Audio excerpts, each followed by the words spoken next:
ज्योति मौर्य प्रकरण के बाद अमेठी में भी ऐसा ही मामला सामने आया और यहां एक शख्स ने पत्नी को पढ़ा लिखा कर नर्स बनाया, लेकिन बाद में महिला ने उसे छोड़ दिया। पति का आरोप है कि सैनिक स्कूल में नौकरी हासिल करने के बाद उसके एक टीचर से अवैध रिश्ते हो गए और इसके बाद पत्नी से उससे सारे रिश्ते खत्म होने लगे। यहां तक कि उसके स्कूल में आने पर रोक लगा दी गई थी और बेटी से भी नहीं मिलने दिया जा रहा है। पीड़ित पति इंसाफ के लिए अधिकारियों के चक्कर काट रहा है। उन्होंने एसपी दफ्तर जाकर इसकी शिकायत की। महिला अमेठी सैनिक स्कूल में नर्सिंग स्टाफ है और उधर महिला ने अपने ऊपर लगे सभी आरोपों को गलत बताया है और उसका कहना है कि उसके माता पिता ने उसकी पढ़ाई लिखाई कराकर नौकरी लगवाई है। पति अनावश्यक रूप से उसे परेशान करता है। पति ने फैमिली कोर्ट में केस दर्ज करा दिया है। उसको हमने पढ़ाया लिखाया शादी के बाद जब ये सैनिक स्कूल अमेठी में नर्स हो गई तो यही एक शिक्षक के साथ अपना अडल्ट्री रिलेशन बना रखी है। शिक्षक मार्कंडेय पांडे जो कि यहाँ गणित के टीजीटी हैं। पदस्थापना के बाद मेरी पत्नी को षड्यंत्र, साजिश, छल कपट, बेईमानीपूर्ण आशय से मेरी पत्नी को शादी के लिए बगला लिए हैं।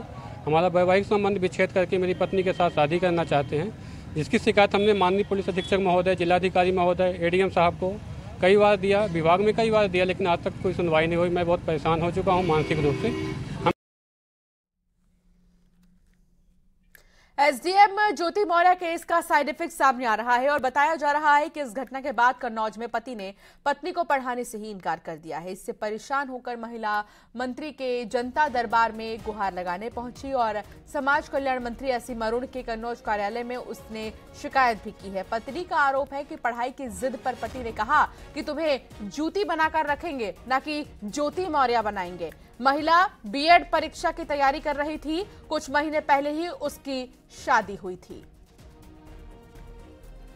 तो वादा कुछ किया गया और जिस तरीके से वादे से मुकर गया पति, उसको लेकर अब महिला शिकायत करने पहुंची थाने।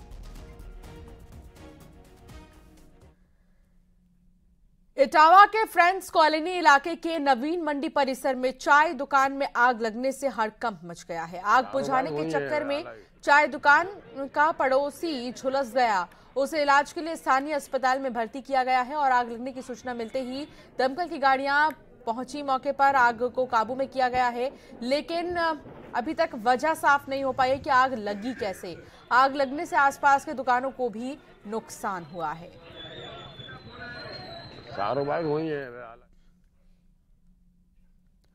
कानपुर देहात से जुड़ी एक बड़ी खबर आ रही है। डबल मर्डर से हड़कंप मच गया है। लाठी डंडे से पीटकर पति पत्नी की हत्या के बाद आरोपी फरार है। जांच पड़ताल में जुटी है पुलिस।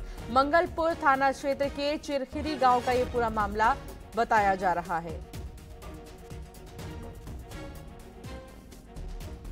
डबल मर्डर से हड़कंप मच गया है। लाठी डंडे से पीटकर पति पत्नी की हत्या कर दी गई है और हत्या के बाद से ही आरोपी भी फरार है।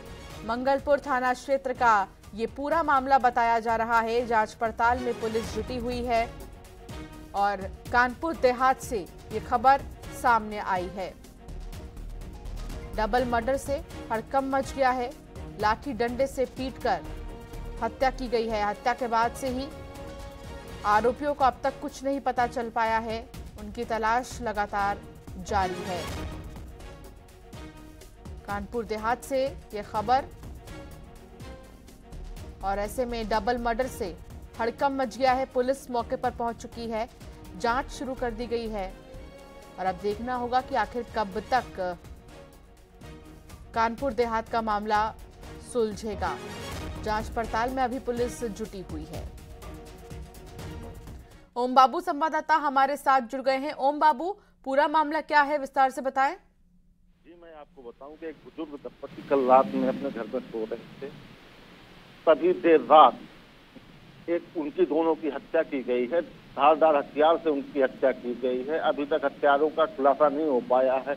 मौके पर बहुत से ग्रामीण तथा पुलिस बल पहुंच गया है और पूरे मामले से पूरे इलाके में सनसनी फैल गई है। जिस तरह बुजुर्ग दंपति के रिश्तेदारों का कहना है कि उनका किसी से कोई झगड़ा नहीं था, लेना देना नहीं था, तो यह लूट के लिए हत्या की गई अथवा कोई और एंगल है हत्या के पीछे, इसकी पुलिस पड़ताल कर रही है। लेकिन पूरे इलाके में दहशत का माहौल है और लोग डरे हुए हैं कि कैसे देर रात दोनों दंपत्ति की ठेला रेतकर और तमाम धारदार हथियारों से जिस तरह उनकी हत्या की गई, उससे लोग सदमे में हैं। जी, बहुत शुक्रिया जानकारी साझा करने के लिए ओम बाबू। देवरिया में खराब सड़क को लेकर गांव वालों ने अनोखा प्रदर्शन किया है। यहां पर कई सालों से खराब है सड़कें, 25 किलोमीटर तक सड़क में गड्ढा ही गड्ढा है। बारिश के बाद सड़क पर जल जमाव की स्थिति हो जाती है। नाराज लोगों ने धान की रोपाई कर प्रदर्शन किया है। गांव वालों का कहना है कि जिला प्रशासन लापरवाही बरत रहा है और सड़क खस्ता हाल हो चुकी है, जिससे आने जाने में दिक्कतें होती हैं।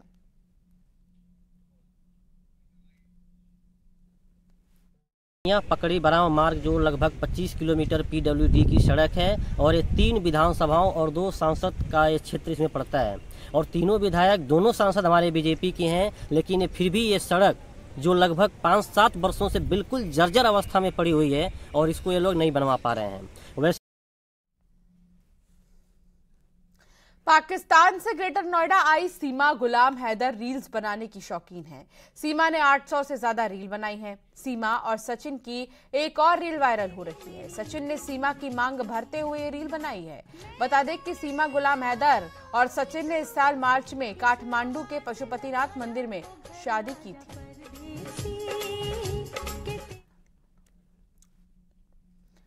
मुजफ्फरनगर में भारी बारिश के चलते कच्चा मकान गिर गया है और इस हादसे में मां बेटी की मौत हो गई है।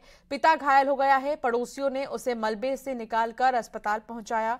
खतरे से अभी फिलहाल वो बाहर है। नगर कोतवाली क्षेत्र के नियाजीपुरा में यह हादसा हुआ है। घटना की सूचना पर आला अफसर भी पुलिस फोर्स के साथ मौके पर पहुंचे हैं और घटनास्थल का मुआयना कर पीड़ित परिवार को मुआवजा दिलाने की बात कह रहे हैं।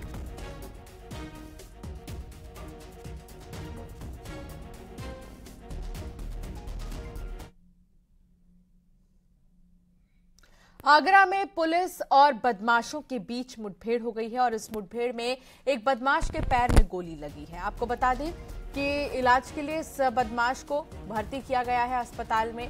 दोनों बदमाश लूट के मामले में फरार चल रहे थे। 4 जुलाई को एतमादपुर क्षेत्र में बदमाशों ने लूट की घटना को अंजाम भी दिया था और इसके बाद से ही पुलिस इनकी तलाश में थी। आखिरकार इन्हें गिरफ्तार कर ही लिया गया।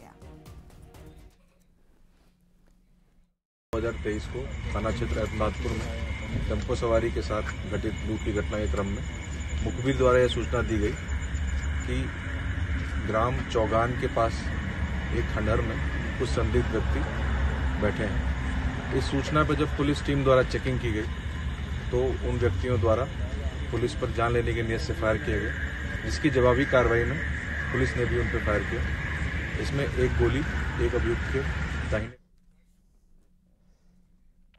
कानपुर के चकेरी थाना अंतर्गत सफीपुर इलाके में 2 पक्षों में विवाद हो गया और विवाद इतना ज्यादा बढ़ गया कि दोनों ओर से जमकर ईंट पत्थर चलने लगे। जवाब में एक पक्ष ने दूसरे पक्ष पर 8 राउंड की फायरिंग भी की और ये 2 सीसीटीवी फुटेज आपको दिखा रहे हैं लगातार कि आखिर कैसे ये गैंग वॉर देखने को मिला है, जिससे पूरा इलाका अब दहशत में है। पुलिस को इसकी सूचना दी गई, सुरक्षा की मांग की जा रही है। एसीपी ने इस मामले में आरोपियों के खिलाफ कार्रवाई का आश्वासन भी दिया है। ये सफीपुर में मोहल्ले में, चकेरी थाना अंतर्गत सफीपुर मोहल्ले में रहने वाले रमेश चंद्र तिवारी जी का बेटा अपने पड़ोस में ही गया था सज्जन निषाद के यहाँ। इसी बात को लेकर, किसी पुरानी अदावत को लेकर दोनों में मारपीट हो गई। इसके बाद दोनों में पत्थरबाजी हो गई। इसके संबंध में रमेश निषाद द्वारा धारा 307 आईपीसी के तहत मुकदमा पंजीकृत कराया गया है, जिसमें पुलिस द्वारा विवेचना की जा रही है। अभी गिरफ्तारी होगी और सख्त से सख्त कार्रवाई होगी। मथुरा में लव जिहाद का मामला सामने आया है और यहां पर एक ताहिर नाम के लड़के ने नाबालिग लड़की को अपने प्रेम जाल में फंसा लिया और दोनों हरियाणा कोर्ट में शादी करने जा रहे थे, लेकिन समय रहते ही पुलिस ने इन्हें फरीदाबाद से गिरफ्तार कर लिया है। वीएचपी के लोगों का कहना है कि आरोपी पहले भी जेल जा चुका है और 2 लड़कियों के साथ इस तरह की वारदात को अंजाम दिया था उसने। गौ संवर्धन साथ के साथ हमारी जो बहन बेटियां हैं उनकी सुरक्षा और रक्षा के लिए कार्य करता है। इसी के संदर्भ में आज हमारे मथुरा जनपद में कल हमारे संगठन यानी विश्व हिंदू परिषद गौरक्षा विभाग की स्पेशल टीम को ये एक जानकारी मिली थी, जो यहाँ की लोकल टीम है श्री बांके बिहारी गौ सेवा संस्थान की, एक जो युवक के साथ वो मिली है वो मुस्लिम समुदाय से है जो पीड़िता है उसका 161, 164 जो विधिक प्रक्रिया उसके तहत किया जाएगा। अगर इस तरह की कोई बात सामने आएगी तो उसको भी ध्यान में रखा जाएगा।